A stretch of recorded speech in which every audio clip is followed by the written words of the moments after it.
વિદ્યાર્થીઓ, હવે આપણે છઠ્ઠું પ્રકરણ શરૂ કરીએ. કાર્ય, ઉર્જા અને પાવર. પહેલાં પ્રસ્તાવનામાં આપણને એ કીધું છે કે કાર્ય, ઉર્જા અને પાવર કોને કહેવાય. બરાબર. તો પહેલો શબ્દ કાર્ય એટલે વર્ક, W વડે દર્શાવાય. કોને કહેવાય કાર્ય?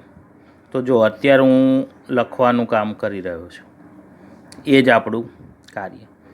તમે વાંચો છો, લખો છો, બીજા ઘરના કામ કરો છો, તમારા પપ્પા કામ કરે છે, ખેતરમાં કામ કરે છે, બરાબર, નોકરી કરે છે, તો એ બધું શું કહેવાય? કાર્ય કહેવાય. બરાબર છે. બીજો શબ્દ આવે ઉર્જા. ઉર્જા યુ વડે દર્શાવાય, ઈ વડે દર્શાવાય, કે વડે દર્શાવાય, આમ જનરલી ઈ વડે દર્શાવાય. એનર્જી. બરાબર. તો ઉર્જા એટલે શું? તો આપણે જોઈએ છે કે ધારો કે હું 8 કલાક કામ કરું અને થાકી જાઉં છું. કોઈ બીજો વ્યક્તિ હોય 10 કલાક કામ કરી શકે છે કાર્ય, કોઈ 12 કલાક, 16 કલાક. તો મારી કાર્ય કરવાની ક્ષમતા કેવી છે? ઓછી છે. જ્યારે આની થોડી વધારે છે, એનાથી આની કાર્ય કરવાની ક્ષમતા વધારે છે. તો આનો અર્થ છે કે આની પાસે સૌથી વધારે ઉર્જા છે, મારી પાસે ઉર્જા ઓછી છે. તો ઉર્જા એટલે શું? અર્થ આવી ગયો. કાર્ય કરવાની ક્ષમતાને શું કહેવાય? ઉર્જા કહે છે. ઉર્જા એટલે કાર્ય કરવાની ક્ષમતા. બરાબર. ચલો, ત્રીજો શબ્દ છે પાવર. પી વડે દર્શાવે. તો પાવર કોને કહેવાય? તો પાવર, જો તમે ઓછા સમયમાં વધારે કાર્ય કરો તો તમારો પાવર વધારે. તમે સમય વધારે લો અને કાર્ય ઓછું કરો તો તમારો પાવર ઓછો. બરાબર ને? સમજાયું? ઓછા સમયમાં વધુ કાર્ય કરે તો પાવર વધારે, વધારે સમય લગાડે અને કાર્ય ઓછું થાય તો પાવર ઓછો કહેવાય. તો એ આ ત્રીજો શબ્દ પાવર થશે.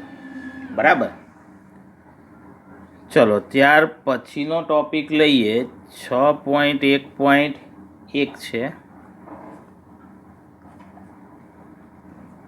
અદિશ ગુણાકાર. બરાબર ને? આગળ આપણે જોયું કે ભૌતિક રાશિઓ 2 પ્રકારની હોય છે, સદિશ રાશિઓ અને અદિશ રાશિઓ. બરાબર.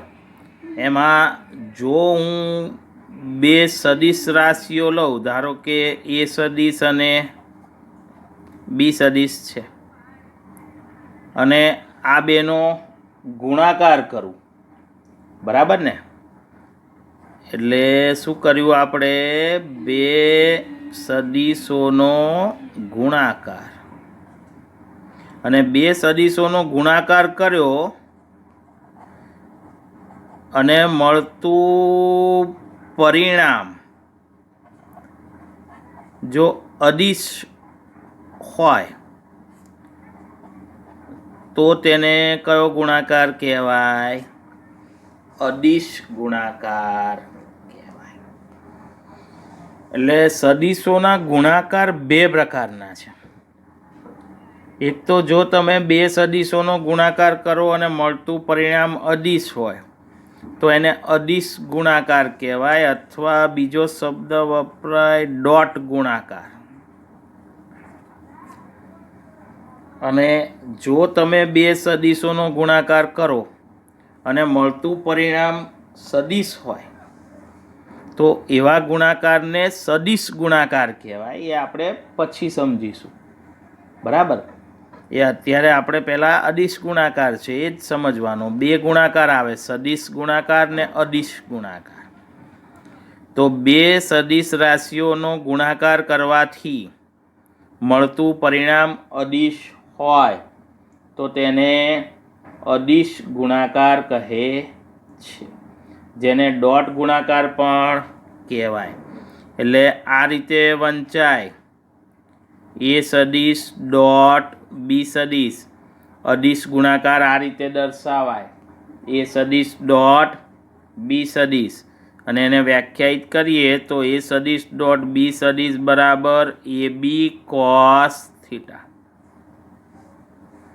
આ અદિશ ગુણાકારનું સમીકરણ સૂત્ર એ સદિશ ડોટ કેવી રીતે વાંચવાનું એ સદિશ ડોટ બી સદિશ is equal to A B cos theta થાય. બરાબર. તો આ શું થયું એ સદિશ અને બી સદિશનો અદિશ ગુણાકાર વચ્ચે ડોટ મૂક્યું છે એટલે અદિશ ગુણાકાર કહેવાય આને. બરાબર. અને પરિણામ અદિશ આવે એટલે આને કોઈ દિશા હોય નહીં. અદિશ ગુણાકારમાં એને કોઈ દિશા પરિણામ જે મળે અદિશ છે એટલે એને દિશા હોતી નથી. બરાબર. તો ધારો કે આ એ સદિશ છે, અહીંયા આપણે લઈએ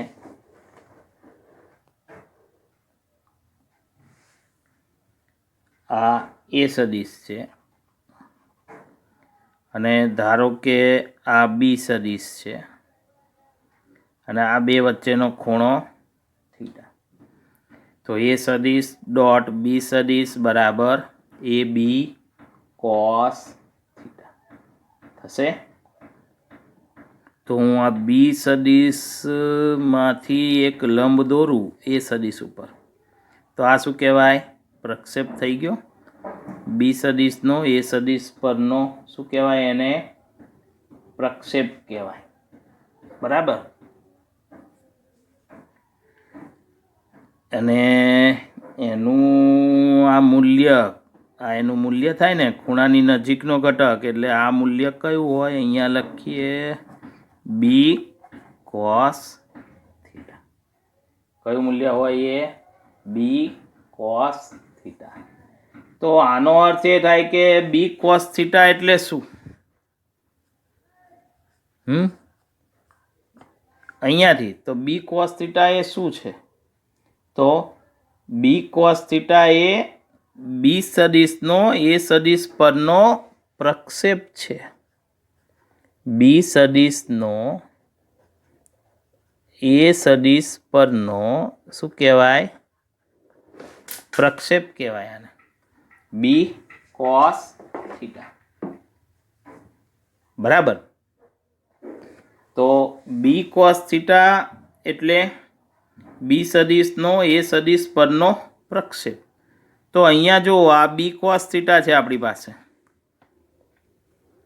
તો હવે આપણે એ સદિશ ડોટ બી સદિશને આ રીતે પણ લખાય એ કૌંસમાં બી કોસ થીટા.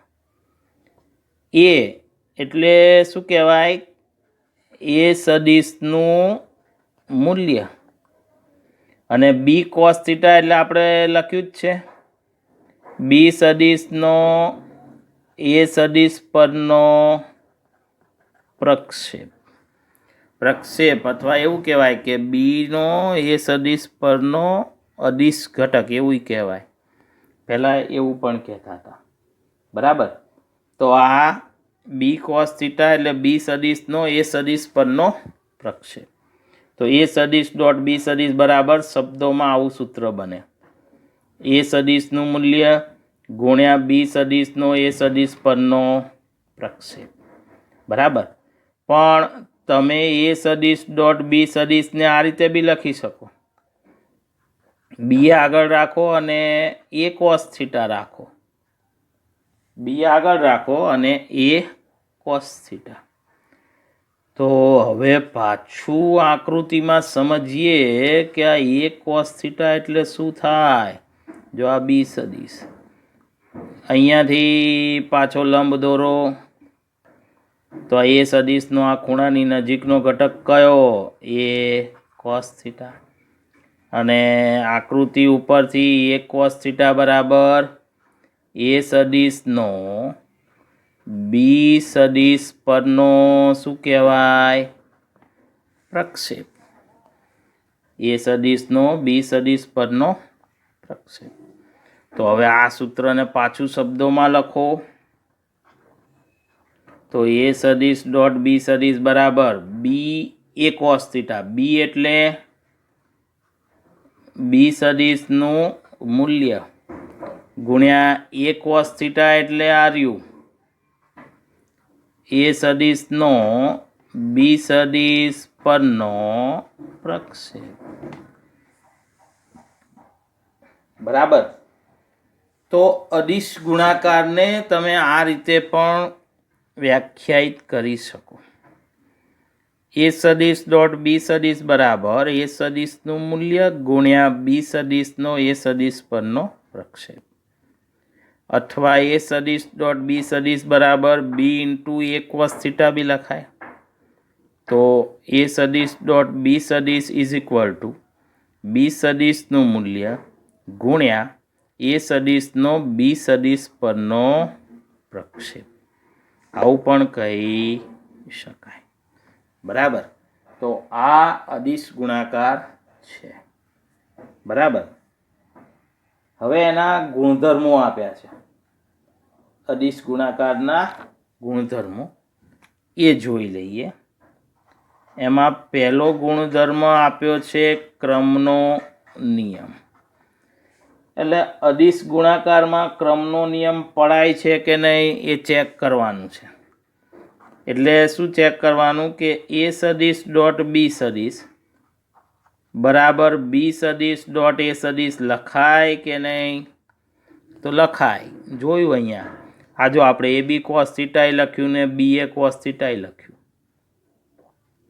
તો એ સદિશ ડોટ બી સદિશ ઇઝ ઇક્વલ ટુ બી સદિશ ડોટ એ સદિશ લખાય છે. એટલે શું લખાય? ક્રમનો નિયમ પડાય છે. તો અદિશ ગુણાકારમાં ક્રમનો નિયમ પડાશે કેમ કે તમે એ સદિશ ડોટ બી સદિશ ઇઝ ઇક્વલ ટુ બી સદિશ ડોટ એ સદિશ લખી શકો. બરાબર. ચલો બીજો નિયમ ચેક કરીએ વિભાજનનો. વિભાજનનો નિયમ પડાય છે કે નહીં એ જોઈએ. તો વિભાજનનો નિયમ ક્યારે પડાતો હોય? કે જો એ સદિશ ડોટ બી સદિશ પ્લસ સી સદિશ હોય તો ઇઝ ઇક્વલ ટુ એ સદિશ ડોટ બી સદિશ વત્તા એ સદિશ ડોટ સી સદિશ. જો આવું થાય તો વિભાજનનો નિયમ પડાય છે. બરાબર. અને આવું થાય છે એટલે શું કહેવાય? કે અદિશ ગુણાકારમાં વિભાજનનો નિયમ પડાય છે. આની સાબિતી લેવાની નથી, નહીં તો પહેલાં સાબિતી એ હતી પણ એમનામ જ અત્યારે હવે આપી દીધા છે કે આ બે નિયમ પડાશે. વિભાજનના નિયમમાં એ સદિશ ડોટ કૌંસમાં બી સદિશ પ્લસ સી સદિશ હોય તો ઇઝ ઇક્વલ ટુ શું લખાય? એ સદિશ ડોટ બી સદિશ વત્તા એ સદિશ ડોટ સી સદિશ. કારણ કે વિભાજનનો નિયમ પડાય છે. બરાબર. ચલો પછી એકમ સદિશો માટે અદિશ ગુણાકાર જોઈએ. એકમ સદિશો કયા છે આપણને ખબર છે? આઈ કેરેટ, જે કેરેટ અને કે કેરેટ. એક્સ અક્ષની દિશામાંનો એકમ સદિશ આઈ કેરેટ, વાય અક્ષની દિશામાંનો એકમ સદિશ જે કેરેટ અને ઝેડ અક્ષની દિશામાંનો એકમ સદિશ કે કેરેટ છે. બરાબર. તો એના માટે અદિશ ગુણાકાર જોઈએ તો પહેલાં આઈ કેરેટ ડોટ આઈ કેરેટ કરીએ. આઈ કેરેટ ડોટ આઈ કેરેટ એટલે એની વ્યાખ્યા પ્રમાણે આઈ કેરેટનું મૂલ્ય ગુણ્યા આઈ કેરેટનું મૂલ્ય ઇન્ટુ કોસ થીટા. બરાબર. પણ આઈ કેરેટનું મૂલ્ય એટલે એકમ સદિશ છે. એકમ સદિશનું મૂલ્ય 1 હોય 1 ગુણ્યા કોસ થીટા એટલે આઈ કેરેટ અને આઈ કેરેટ વચ્ચેનો ખૂણો એ તો એક જ દિશામાં હોય ને એક્સ અક્ષની 0 અંશ કોસ 0 બરાબર 1 થાય તો આઈ કેરેટ ડોટ આઈ કેરેટ બરાબર 1 થશે આપણે સાબિતી સાથે જોયું તો એ જ રીતે જે કેરેટ ડોટ જે કેરેટ બરાબર પણ 1 થાય અને એ જ રીતે કે કેરેટ ડોટ કે કેરેટ બરાબર પણ 1 થાય આનો અર્થ એ થયો કે I caret dot I caret is equal to J caret dot J caret is equal to K caret dot K caret એટલે એક જ દિશામાં હોય એકમ સદીશો એનો ડોટ ગુણાકાર 1 થશે બરાબર તો હવે પરસ્પર લંબ હોય એવા એકમ સદીશો લઈએ એટલે આઈ કેરેટ લઈએ અને ડોટ ગુણાકારમાં જે કેરેટ લઈએ તો આઈ કેરેટનું મૂલ્ય ગુણ્યા જે કેરેટનું મૂલ્ય ઇન્ટુ કોસ થીટા એ સદીશ ડોટ બી સદીશ બરાબર એ બી કોસ થીટા એવું જ લખ્યું વ્યાખ્યા પ્રમાણે 1 ગુણ્યા 1 અને આઈ કેરેટ એટલે એક્સ અક્ષની દિશા વાય અક્ષની દિશા તો ખૂણો 2 વચ્ચેનો 90 અંશ જ હોય કોસ 90 બરાબર 0 તો આઈ કેરેટ ડોટ જે કેરેટ બરાબર 0 એ જ રીતે જે કેરેટ ડોટ કે કેરેટ બરાબર પણ 0 અને કે કેરેટ ડોટ આઈ કેરેટ બરાબર પણ 0 આનો અર્થ એ થયો કે પરસ્પર લંબ સદીશોનો અદિશ ગુણાકાર 0 થાય છે પરસ્પર લંબ દિશામાંના સદીશો એકમ સદીશો હોય કે બીજા કોઈ બી સદીશો હોય એનો અદિશ ગુણાકાર 0 થાય છે અને આપણે સાબિત કરીને જોયું બરાબર ચોપડીમાં તો તમારે ડાયરેક્ટ આપ્યું છે પણ આપણે તો એ સાબિતી સાથે જોયું છે બરાબર છે ચલો એના પછી આપણે ગુણધર્મ લઈએ અદિશ ગુણાકારનો ઘટકો વાળો કે ધારો કે એ સદિશના ઘટકો આપ્યા છે એક્સ આઈ કેરેટ એવાય જે કેરેટ અને એ ઝેડ કે કેરેટ એ જ રીતે બી સદિશના ઘટકો છે બી એક્સ આઈ કેરેટ બીવાય જે કેરેટ અને બી ઝેડ અને હવે મારે આનો ડોટ ગુણાકાર કરવો છે એટલે હવે હું એ સદિશ ડોટ બી સદિશ કરું તો શું થાય એ સદિશ ડોટ બી સદિશ બરાબર આ એ સદિશ છે કયું A X I caret A Y J caret A Z K caret અને ડોટ ગુણાકારમાં બી સદિશના ઘટકો B X I caret B Y J caret અને બી ઝેડ તો બેનો ડોટ ગુણાકાર કરીએ તો વિભાજનનો નિયમ પડાય એટલે આ એક્સ આઈ કેરેટ જે છે એનો આ ત્રણેય સાથે ડોટ ગુણાકાર થાય એ વાય જે કેરેટનો પણ ત્રણેય સાથે અને એ ઝેડ કે કેરેટનો પણ ત્રણેય સાથે થાય પણ આપણને ખબર છે કે I caret dot I caret જ એક મળે આઈ કેરેટ ડોટ જે કેરેટ અને આઈ કેરેટ ડોટ કે કેરેટ કેવો મળે 0 એટલે આપણને આ બેનો જ અદિશ ગુણાકાર મળે એ જ રીતે જે કેરેટનો જે કેરેટ સાથે જ મળે કે કેરેટનો કે કેરેટ સાથે જ મળે બાકીના બે સાથે 0 મળે એટલે આપણને ગુણાકાર મળશે x I caret dot B X I caret આ બેનો જ મળે નહીંતર હકીકતમાં તો આ એક્સ આઈ કેરેટને ત્રણેય સાથે ગુણવું પડે ને પણ આ બે સાથે 0 મળે એટલે નથી લેવાનું બરાબર ચલો પ્લસ એ જ રીતે એવાય જે કેરેટનો જે કેરેટ સાથે જ મળે એટલે બીવાય જે કેરેટ સાથે જ મળે અને એ જ રીતે એ ઝેડ કે કેરેટનો બી ઝેડ કે કેરેટ સાથે જ મળશે અને આઈ કેરેટ ડોટ આઈ કેરેટ એક થાય એટલે આ શું કહેવાય ખાલી એક્સ બી એક્સ વધ્યું અહીંયા શું વધ્યું એ વાય બી વાય વધ્યું અને અહીંયા કે કેરેટ ડોટ કે કેરેટ એક એટલે એ ઝેડ બી ઝેડ તો આ એના ઘટકોના સ્વરૂપમાં અદિશ ગુણાકાર કે જો એ સદિશ ડોટ બી સદિશ એના ઘટકો હોય તો જવાબ શું આવે એક્સ જોડે એક્સ જ આવે વાય જોડે વાય અને વત્તા ઝેડ જોડે ઝેડ બાકીના સાથે 0 આવે બરાબર આ યાદ રાખવાનું બરાબર છે હવે